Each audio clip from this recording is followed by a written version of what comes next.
to the Weekly Hijack. Hello. Lost Edition. This time, The Greater Good, a Sayid episode. A demonstration that you just don't mess with Sayid. No. Sayid's always been very, very capable. Yes, very, very capable.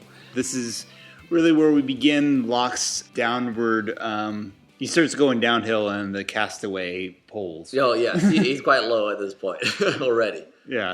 And it's very interesting, too, because Locke, on one hand, you understand why everyone's mad at him, but on the other hand, he's really not evil in a real sense. You know, he's very... I mean, he comes out and apologizes, and he tries to make... You know, there's a lot of stand-up guy. Well, I think there's a lot of distrust because of how secretive he and Boone have been, and then to have this happen. And it's remarkable, too, for this funeral. It's much different than... Well, because it is... Obviously, because it's a main cast member, but also because... the survivors have been there a lot longer. It has a greater depth than it was when it was just strangers drowning. You know, first couple days, you're all trying to survive. People die. It happens. You know, but this is like they've been hanging out and living. Yeah, for about I think they said a month. Mm-hmm. So it makes a big difference, and these funerals aren't going to get any easier. No, There's quite a lot of people on the beach by the last season. Yes, there are. Back when Ben's digging his own grave. Yeah. But speaking of that funeral scene, though, something that occurred to me, you know, TV specializes in close-ups, you know, the big head, you know, talking heads kind of thing.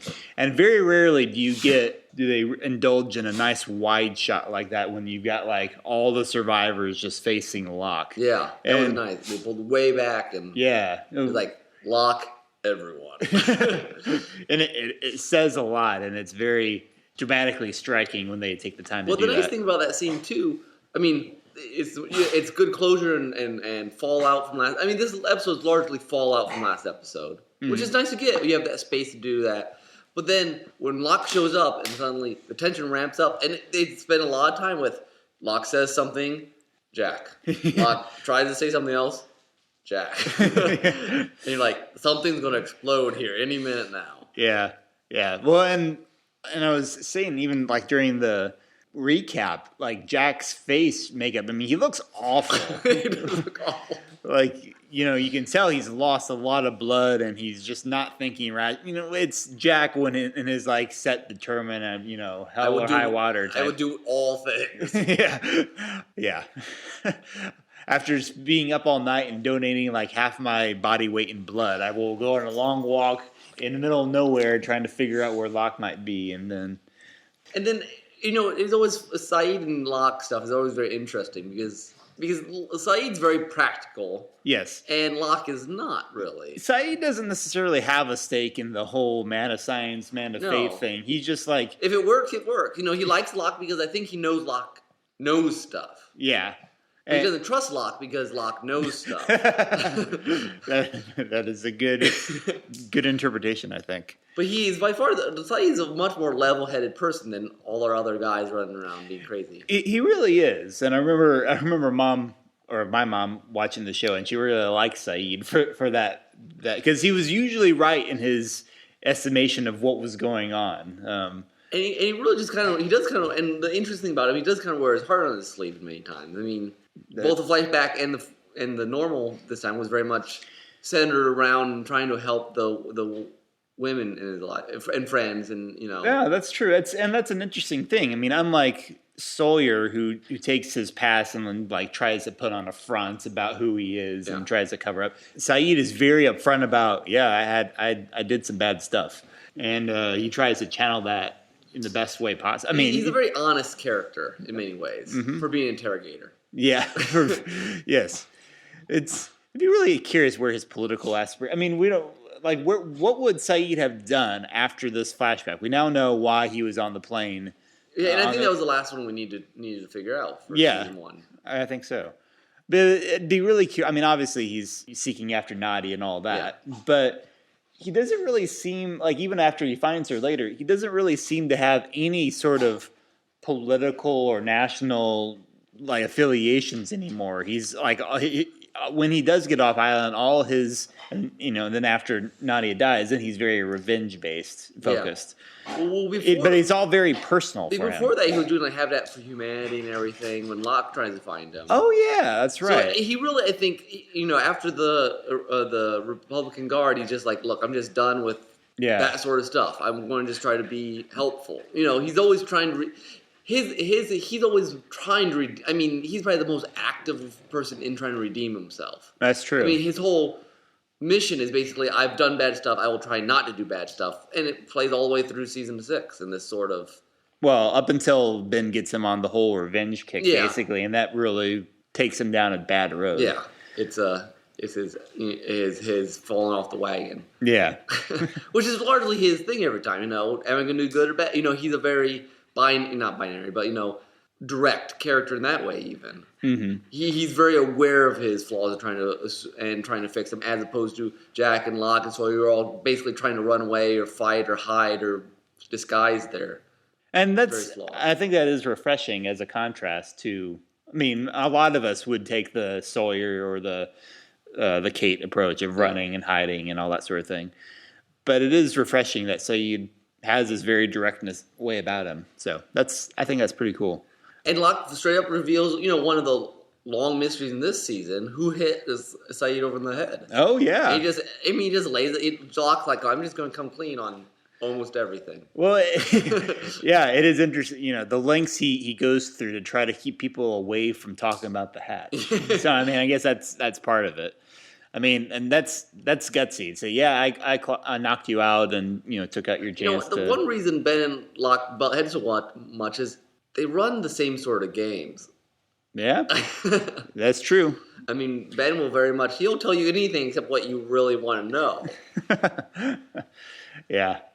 It would be interesting to see, we've got sort of an alternate universe of Lost and The Flash Sideways, but it'd be interesting to see an alternate, on-island universe of, so many, variables. What would it be different if Ben and Locke's roles were reversed? Or, one thing I thought about this one, what would have happened if Shannon had actually killed Locke in this episode? Yeah. It would completely change the battles that would come. I wonder if, maybe the survivors, they probably would have all been killed on the barge, honestly. Well, yeah. Yeah, among other things, yeah. A lot of fun extra stuff Charlie trying to get...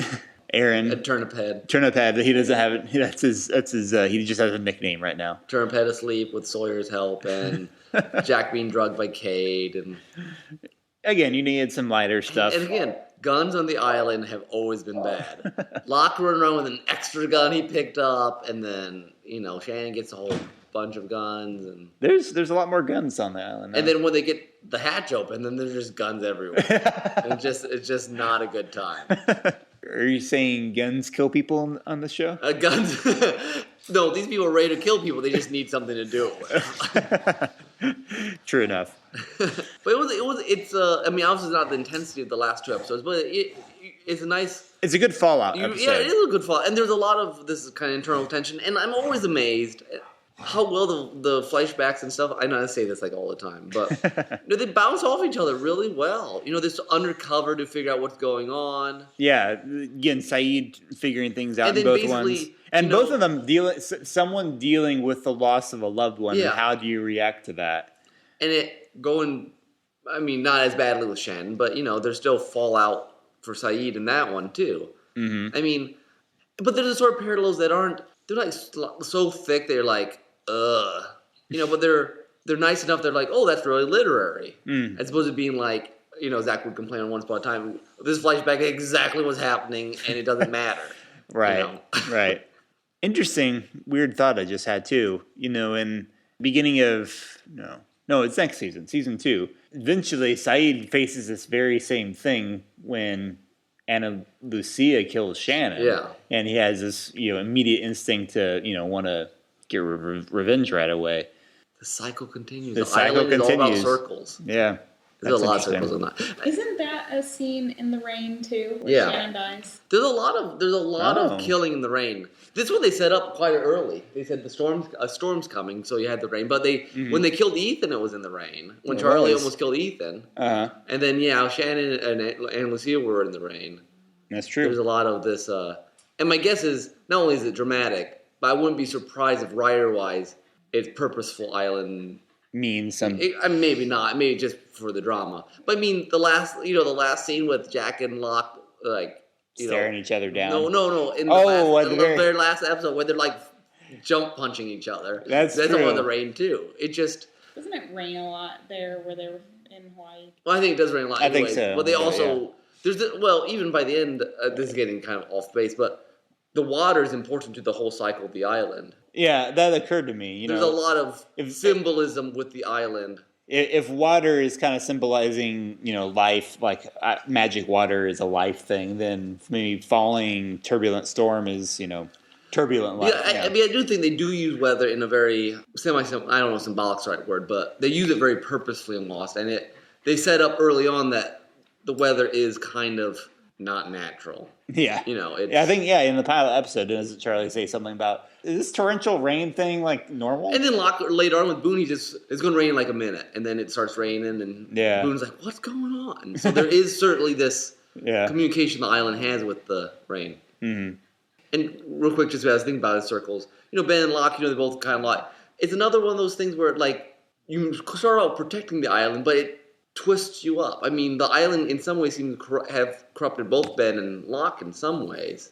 I wonder. I don't know. Corrupt's a strong word. I don't quite mean that, but it causes people want to control it. Yeah, I mean that's been the problem all along. Darman tried to control it. Ben tried to in different ways. It's like gold fever in a sense. Yeah, I think it's a very human sort of instinct. Even if you mean it well, the Man in Black says they come, they fight, and then you have Hurley, who he doesn't care, which is the whole point. Maybe because he's had that experience with having having had lots of money and not going well, that he just doesn't guys, we took the greater good and just connected like all kinds of long term themes in Lost. It's all connected, and I mean that's the nice thing about the show. Despite the various random things that don't quite fit, a lot of it fits very well. Yeah, without much effort. It's true. So, anyways. All right, everyone here in the living room is rolling their eyes at us now, so we better sign off. So, anyone in the living room would like to add anything? Looking at all the people at the funeral, I was very distracted by the funeral scene because I was looking at all the people in the background. I was like, I've never seen that person before. And there were like probably 15 extras. Yeah. I mean, and I'm like, well, all these people are going to die pretty soon. I know, right? I remember having the same thought just when I first, because I came in Lost late in the second season, and I was curious.